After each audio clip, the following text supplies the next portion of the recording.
Sir, Veer Savarkar അദ്ദേഹത്തെക്കുറിച്ചുള്ള ചർച്ച ഇന്നും വളരെ സജീവമാണ്.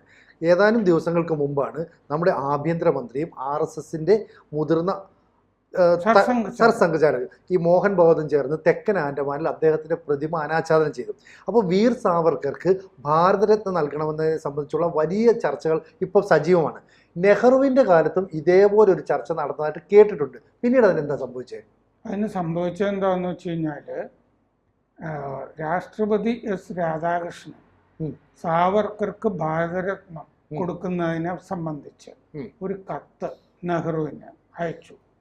കൊടുക്കേണ്ടതില്ല എന്ന് രാഷ്ട്രപതി രാധാകൃഷ്ണന് പ്രധാനമന്ത്രി ജവഹർലാൽ നെഹ്റു കത്തെഴുതി അത് തട്ടിക്കളഞ്ഞു. അത്രയും നെഹ്റുവിന് സാവർക്കറെ വലിയ താല്പര്യം ഉണ്ടായിരുന്നില്ല. ഗാന്ധിവധത്തിൽ തന്നെ സാവർക്കറെ കുടുക്കിയതല്ലേ. പ്രോസിക്യൂട്ടർ വിളിച്ചു തന്നെ നെഹ്റു പറഞ്ഞതായിട്ട് പ്രോസിക്യൂട്ടർ പറഞ്ഞിട്ടുണ്ടല്ലോ, കൊടുക്കണം, ശരിക്കും അതിൻ്റെ അകത്ത് പിടിച്ചിടണം എന്ന്. അപ്പോൾ ഈ പറഞ്ഞ പോലെ തെക്കൻ ആൻഡമാനിൽ കഴിഞ്ഞ ആഴ്ച സാവർക്കറിന്റെ പ്രതിമ അമിത്ഷായും മോഹൻ ഭഗവതും കൂടി അനാവരണം ചെയ്തിരുന്നു. ഇപ്പോൾ ഞാൻ സംസാരിക്കുന്നത് ഈ നെഹ്റു ആർക്കൈവ്സിൽ നിന്ന് അടുത്തിടെ പുറത്തു വന്ന രേഖകൾ വെച്ചിട്ടാണ് സംസാരിക്കുന്നത്. അതായത് സാവർക്കർക്ക് ഭാരതരത്നം കൊടുക്കണം എന്നുള്ളത് ഹിന്ദു മഹാസഭയുടെ പഞ്ചാബ് യൂണിറ്റ് ആണ് രാഷ്ട്രപതി എസ് രാധാകൃഷ്ണൻ അന്നത്തെ എഴുതിയത്, അങ്ങനെ ഒരു ആവശ്യം ഉന്നയിച്ചത്. അപ്പോൾ ആ കത്ത് അടക്കം ചെയ്തിട്ട് എസ് രാധാകൃഷ്ണൻ നെഹ്റുവിന് ഒരു കത്തെഴുതി. ആ ഡെറാഡൂണിൽ നിന്ന് 1963 ജൂണിൽ നെഹ്റു എസ് രാധാകൃഷ്ണന് മറുപടി എഴുതി. ആ മറുപടി അങ്ങനെ തന്നെ ഞാൻ മലയാളത്തിലേക്ക് പരിഭാഷ ചെയ്ത് വായിക്കാം. അങ്ങയുടെ ഓഫീസിൽ നിന്ന് കിട്ടിയ കത്ത് ഞാൻ അങ്ങോട്ട് തന്നെ തിരിച്ചയക്കുന്നു. സാവർക്കർക്ക് ഭാരതരത്ന നൽകണമെന്നാണ് ഇതിൽ പറഞ്ഞിരിക്കുന്നത്. സാവർക്കർ അദ്ദേഹത്തിൻ്റെ ആദ്യകാലത്ത് സ്വാതന്ത്ര്യ പ്രസ്ഥാനത്തിന് വേണ്ടി സംഭാവന നൽകി എന്നത് ശരിയാണ്.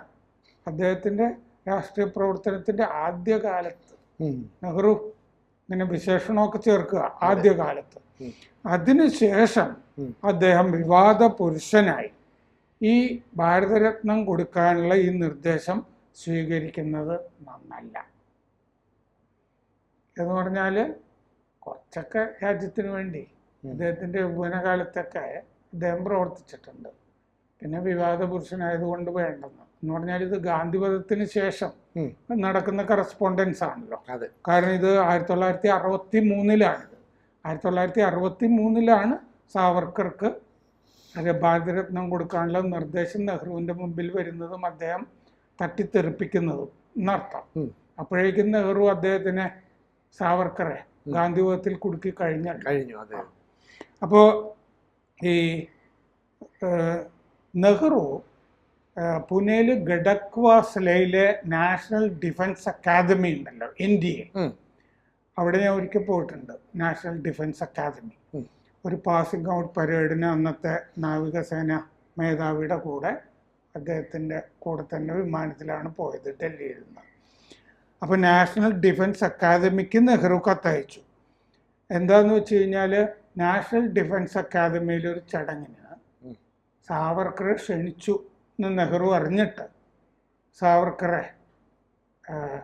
ക്ഷണിക്കേണ്ടതില്ല എന്ന് പറഞ്ഞിട്ടൊരു കത്ത് നാഷണൽ ഡിഫൻസ് അക്കാദമിക്ക് എഴുതുകയാണ്. കത്ത് അതിങ്ങനെയാണ്. അതായത് ഈ ആൻഡമാൻസിലെ സാവർക്കറൊക്കെ ഉണ്ടായിരുന്ന സെല്ലുലാർ ജയിൽ ഇടിച്ചു നിരത്താം എന്നൊരു തീരുമാനം നെഹ്റു സർക്കാർ എടുക്കുകയാണ്. അപ്പോൾ അതിൻ്റെയൊക്കെ ചുമതലയൊക്കെ ഇന്ത്യക്കാണ്, നാഷണൽ ഡിഫൻസ് അക്കാദമിക്കാണ്. അപ്പോൾ അങ്ങനെ ഇടിച്ചു നിരത്തുമൊക്കെ ആണെങ്കിൽ ആ സമയത്ത് സാവർക്കറെ അതുമായി ബന്ധപ്പെട്ട ചടങ്ങിന് ക്ഷണിക്കാനാണ് ഈ നാഷണൽ ഡിഫൻസ് അക്കാദമി ഉദ്ദേശിച്ചിരുന്നത്. അത് ന്യായമായ ഒരു ക്ഷണമാണല്ലോ. അദ്ദേഹം തുറന്ന ജയിലിലെ, ആൻഡമാൻസിലെ തുറന്ന ജയിലിലെ ഏറ്റവും പ്രധാനപ്പെട്ട തടവുകാരനല്ലേ സാവർക്കർ. 1961 ജനുവരി 18 നെഹ്റു VK കൃഷ്ണമേനോന് എഴുതുകയാണ്. VK കൃഷ്ണമേനോനാണ് പ്രതിരോധ മന്ത്രി. എന്ന് പറഞ്ഞാൽ VK കൃഷ്ണമേനോൻ ആണ് പ്രതിരോധ മന്ത്രി. അദ്ദേഹം വഴി ഓപ്പറേറ്റ് ചെയ്യാണ് നെഹ്റു. അദ്ദേഹത്തിന് എഴുതിയ കത്ത്, അപ്പോൾ എനിക്ക് ഒരു കത്ത് കിട്ടിയിട്ടുണ്ട്. വി കെ കൃഷ്ണമേനോനോട് നെഹ്റു പറയാണ്, NDA സന്ദർശിക്കാൻ സാവർക്കറെ ക്ഷണിച്ചിരിക്കുന്നു എന്നാണ് കേൾക്കുന്നത്, അത് വാസ്തവമാണോ എന്ന് അന്വേഷിക്കുക. ക്ഷണിച്ചിട്ടുണ്ടെങ്കിൽ അത് പിൻവലിക്കേണ്ടതില്ല. ക്ഷണിച്ചു കഴിഞ്ഞെങ്കിൽ പിൻവലിക്കേണ്ടതില്ല. കാരണം പിൻവലിച്ചു കഴിഞ്ഞാൽ അത് വിവാദമാകും. ക്ഷണിക്കേണ്ടിയിരുന്നില്ല. അദ്ദേഹത്തിന് വയസ്സായി, 90 തോന്നുന്നു. ഇതാണ് വി കെ കൃഷ്ണമേനോനുള്ള കത്ത്. ക്ഷണിച്ചു പോയെങ്കിൽ പിൻവലിച്ചു കഴിഞ്ഞാൽ ഇത് പത്രത്തിൽ വരില്ലേ? നെഹ്റുദേ സാവർക്കർക്ക് പാല് വെക്കുന്നു എന്നും പറഞ്ഞിട്ട് മാധ്യമങ്ങളിൽ വരിക. അപ്പൊ സൂത്രത്തില് പറഞ്ഞിരിക്കുക, ക്ഷണിച്ചു കഴിഞ്ഞെങ്കിൽ ഒന്നും ചെയ്യേണ്ടതില്ല, പിൻവലിച്ചാൽ വിവാദമാകും. അപ്പൊ തീരെ ഇഷ്ടമില്ലായക, ഒരു സാവർക്കർക്ക് അംഗീകരിക്കില്ല, ഒരു സ്ഥാനവും കൊടുക്കരുത്, ഇങ്ങനെ. അപ്പൊ 1948 ഈ ഗാന്ധിവധത്തിന് ശേഷമാണ് ഈ നിരസം എന്നുള്ളത് വ്യക്തം. അല്ലെങ്കിൽ തന്നെ ഇവരൊക്കെ ഏതാണ്ട് സമകാലികരാണല്ലോ. ഈ ഇംഗ്ലണ്ടില് സാവർക്കർ പഠിക്കാൻ ചെല്ലുമ്പോൾ തന്നെ സാവർക്കർ വീരഭൂഷണാണല്ലോ. കാരണം അവിടെ നിന്ന് ഇന്ത്യയിലേക്ക് അദ്ദേഹത്തിന് ഡിപ്പോർട്ട് ചെയ്തിട്ട് മടക്കി കൊണ്ടുവരുമ്പോൾ മാർസെയിൽസിൽ വെച്ചിട്ട് അദ്ദേഹം കപ്പലിൽ നിന്ന് ചാടി നീന്തുകയാണ് ഫ്രാൻസില്. വീരപുരുഷനായി, സാഹസികതയായിരുന്നു, വീരപുരുഷനായി അദ്ദേഹം. അത് നെഹ്റുവിനെ പിടിച്ചിട്ടില്ല. അപ്പൊ പല കത്തുകളിലും സാവർക്കറുടെ പേര് നെഹ്റു പേപ്പേഴ്സിൽ കാണുന്നുണ്ട്. ബോംബെയിൽ ഈ ശിവാജി നഗറിൽ നിന്നുള്ള ഹിന്ദു മഹാസഭ MLA JS തിലകിന് നെഹ്റു ഒരു കത്തെഴുതിയതായിട്ട് ഈ രേഖകളിൽ കാണുന്നുണ്ട്. JS തിലക് എന്ന് പറയുന്നത് ബാൽ ഗംഗാധർ തിലകിന്റെ കൊച്ചുമകനാണ്. അന്ന് കേസരിയുടെ പത്രാധിപരുമാണ് ഈ JS തിലക്. ഹിന്ദു മഹാസഭയുടെ MLA ആണ് അദ്ദേഹം, ശിവാജി നഗറിൽ നിന്ന്. അപ്പോൾ ഈ സെല്ലുലാർ ജയിൽ വെട്ടി നിരത്താനായിട്ട് സഹായം ചോദിച്ചുകൊണ്ടാണ് ഈ തിലകിന് നെഹ്റു കത്തെഴുതുന്നത്. അതിലിടപെടണം എന്ന് പറഞ്ഞിട്ട് ആണ് കത്ത്. 1961 ജനുവരി 8 ഈ തിലക് തിരിച്ച് നെഹ്റുവിന് കത്തെഴുതിയത് എന്താണെന്നറിയോ? ആ സെല്ലുലാർ ജയില് വെട്ടി നിരത്തേണ്ടതില്ല, ഇടിച്ചു നിരത്തേണ്ടതില്ല, അത് നമുക്ക് സാവർക്കർ സ്മാരകമാക്കാം എന്ന് പറഞ്ഞിട്ട് തിലക് കത്തെഴുതുന്നു. അപ്പം നെഹ്റു തിരിച്ച് മറുപടി 1961 ജനുവരി 15 തിലകിന് മറുപടി, പല ജയിലുകളിലും പല വിശിഷ്ടരും കിടന്നിട്ടുണ്ടാവും എന്ന് പറഞ്ഞാൽ നെഹ്റുവിന്റെ മനസ്സിൽ ഞാനും കിടന്നിട്ടുണ്ട് കേട്ടോ എന്നാണല്ലോ. പല ജയിലുകളിലും പല വിശിഷ്ടരും കിടന്നിട്ടുണ്ടാവും. അതുകൊണ്ട് ഒരു ജയിലും സ്മാരകമാക്കേണ്ടതില്ല. വലിയ ആളുകൾ കഴിഞ്ഞ ഡൽഹി, വലിയ ആളുകൾ തടവിൽ കഴിഞ്ഞ ഡൽഹി ജില്ലാ ജയിൽ അടുത്ത കാലത്ത് നാം ഇടിച്ചു നിരത്തിയതാണ് എന്ന് പറയുന്നു. അപ്പൊ സെല്ലുലാർ ജയിൽ ഏതെങ്കിലും കാലത്ത് സ്മാരകമാക്കണം, സാവർക്കർ സ്മാരകമാകും എന്ന് പറഞ്ഞിട്ടൊരു ഭയം ഉണ്ടായിരുന്നത് കൊണ്ട് അത് ഇടിച്ചു നിരത്താൻ നെഹ്റു വിചാരിച്ചതായിരിക്കുമല്ലോ, ന്യായമായി. അപ്പൊ സെല്ലുലാർ ജയില് ഒടുവിൽ ദേശീയ സ്മാരകമാവുക തന്നെ ചെയ്തു. എപ്പോ? അടിയന്തരാവസ്ഥയ്ക്ക് ശേഷം ജനതാ പാർട്ടി അധികാരത്തിൽ വന്നു കഴിഞ്ഞപ്പോൾ 1979 ഫെബ്രുവരിയിൽ പ്രധാനമന്ത്രി മൊറാർജി ദേശായി അത് ദേശീയ സ്മാരകമായി അദ്ദേഹമാണത് തുറന്നത്. ഈ നെഹ്റുവിൻ്റെ കാലത്ത് നെഹ്റുവിനേക്കാൾ കഴിവുള്ള ആളുകളെ അദ്ദേഹം ഒരിക്കലും അംഗീകരിച്ചില്ല, മാത്രമല്ല ഇകഴ്ത്തി കാണാൻ ശ്രമിക്കുകയും ചെയ്തു. ഇത് തന്നെ ആയിരിക്കില്ല ഈ സാവർക്കറുടെ കാര്യത്തിൽ നെഹ്റു എടുത്ത? സാവർക്കറോട് അതുകൊണ്ട് വലിയ വിരോധം അദ്ദേഹത്തിന് ഉണ്ടായിരുന്നു. ഇനി നമ്മൾ നോക്കുക, നെഹ്റുവിനേക്കാൾ ബുദ്ധിയുള്ള എല്ലാവരും നെഹ്റുവിന്റെ മന്ത്രിസഭയിൽ നിന്ന് രാജിവെച്ചു പോയി.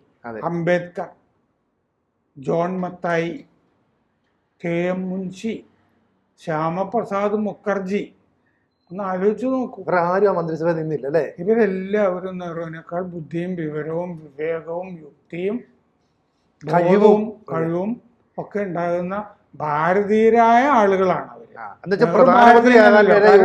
നെഹ്റു ജോൺ കെന്നത്ത് ഗാൽബ്രൈത്തിനോട്, അമേരിക്കൻ സ്ഥാനപതിയായില്ലേ പിന്നീട്, അദ്ദേഹത്തിനോട് നെഹ്റു പറഞ്ഞിട്ടുണ്ട്, ഇന്ത്യ ഭരിക്കുന്ന അവസാനത്തെ ഇംഗ്ലീഷുകാരനാണ് ഞാൻ. അങ്ങനെ പറഞ്ഞിട്ടുണ്ട്. മറ്റവരൊക്കെ ഭാരതീയരാണല്ലോ രാജിവെച്ചു പോയത്. അപ്പൊ അവരങ്ങനത്തെ സന്ദർഭങ്ങൾ വന്നപ്പോഴൊക്കെ നെഹ്റുവുമായിട്ട് തെറ്റിരിക്കുകയാണ്. നെഹ്റുവിന് താല്പര്യമുള്ള ഒരു ആളാരാണ് V K Krishna Menon. V K കൃഷ്ണമേനോനാണെങ്കിൽ കറുപ്പിന് അടിമയാണെന്ന് ബ്രിട്ടീഷ് MI5 ഒരു 4-5 കൊല്ലം മുമ്പ് പുറത്തിറക്കിയ ഡോസിയറില് രഹസ്യം, മുമ്പ് രഹസ്യമാക്കി വെച്ചിരുന്ന ഇപ്പൊ പരസ്യമാക്കിയ ഫയലിലുണ്ട്. അപ്പൊ അങ്ങനത്തെ ആളുകളാണ്. തോറ്റതാണല്ലോ 1962 യുദ്ധം തോറ്റതല്ലേ കൃഷ്ണമേനോൻ. അപ്പൊ അങ്ങനത്തെ ആളുകളെയാണ്, ഈ അനുസരണയുള്ള ആളുകളെയാണ് കൂടെ കൊണ്ട് നടന്നത് നെഹ്റു. അതുകൊണ്ട് സാവർക്കർക്ക് 1963 തന്നെ ഭാരതരത്നം കൊടുക്കാനായിട്ട് നിർദ്ദേശം ഇന്ത്യയിൽ ഉയർന്നിട്ടുണ്ട്. അത് വെടിവെച്ച് വീഴ്ത്തിയത് നെഹ്റുവാണ്. അപ്പോൾ നമ്മുടെ പ്രേക്ഷകർക്ക് അറിയാത്ത സാവർക്കറെ കുറിച്ചുള്ള ചില രഹസ്യങ്ങൾ കൂടിയാണ് സാർ ഇപ്പോൾ വെളിപ്പെടുത്തിയത്. നമ്മൾ ഇനിയും ഇത്തരം വിവരങ്ങൾ പ്രേക്ഷകർക്ക് മുമ്പിൽ അവതരിപ്പിക്കും. ABC-ക്ക് ഒരു ഹിന്ദി ചാനൽ കൂടിയുണ്ട്. കുറച്ച് നാളായി അതിൻ്റെ വാർത്തകൾ, ദേശവിശേഷങ്ങൾ ഇതൊക്കെ തന്നെ ചർച്ച ചെയ്യുന്നുണ്ട്. ഈ ചാനൽ കൂടി പ്രേക്ഷകർ സബ്സ്ക്രൈബ് ചെയ്യണമെന്ന് താല്പര്യപ്പെടുന്നു. കൂടുതൽ വാർത്തകളും വിശേഷങ്ങളും നിങ്ങളിലേക്ക് എത്താൻ ABC മലയാളം സബ്സ്ക്രൈബ് ചെയ്യുക, ബെൽ ബട്ടണും അമർത്തുക.